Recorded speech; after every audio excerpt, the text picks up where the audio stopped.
Ini salah satu keprihatinan yang makin menggila. Untuk anak kecil, Anda sekarang bisa melihat betapa mudah aksesnya, apalagi kalau gap antara orang tua dengan anak itu cukup jauh, sehingga anak-anak kita yang digital native, mereka lahir itu sudah dalam zaman digital, sementara orang tuanya mungkin masih zaman disket, masih zaman videotape. Mungkin Anda tidak bisa menerapkan kontrol digital yang cukup ketat. Akibatnya apa? Anak-anak dari muda, usia sangat belia terpapar dengan macam-macam pornografi ini. Dan kita dikagetkan, karena orang tidak lagi menghargai tubuh sebagai bait Roh Kudus. Bagi saya ini bahaya yang paling mengerikan. Kalau Anda sudah terikat dengan dosa pornografi dan Anda sulit keluar, Anda ketika melihat sesama itu pikirannya selalu seksual. Dan ini akan menyulitkan Anda untuk melihat bahwa sesama itu adalah wajah Kristus yang lain. Jadi ranting kedua yang perlu kita gunting sama-sama adalah porn.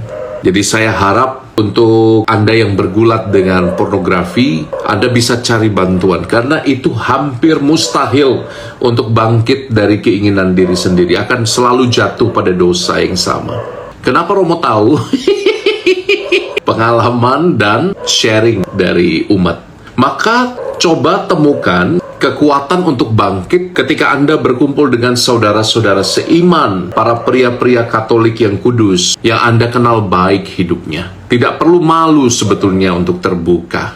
Saya sangat menganjurkan Anda bergabung, terutama para pria Katolik, punya kumpulan pria Katolik yang baik. Jadi jangan takut untuk bicara kalau Anda para suami sedang berkumpul. Jangan takut untuk berbicara tentang bagaimana cara saya mengatasi pornografi ini. Oke?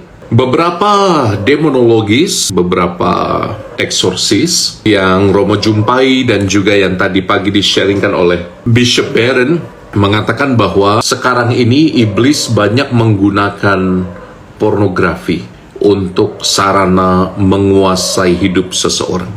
Dan ini cukup serius rupanya. Jadi banyak orang membuka portal. Jadi kalau orang sampai, jadi kan gangguan yang perlu layanan eksorsisme meriah itu ada beberapa ya. Ada infestation, lalu biasanya bisa dengan doa pemberkatan rumah atau pemberkatan terhadap orang yang diganggu roh jahat. Tapi kalau dia levelnya sudah sampai possession, itu biasanya dia harus membuka portal. Membuka pintu. Caranya dengan mengundang iblis untuk masuk menguasai dirinya.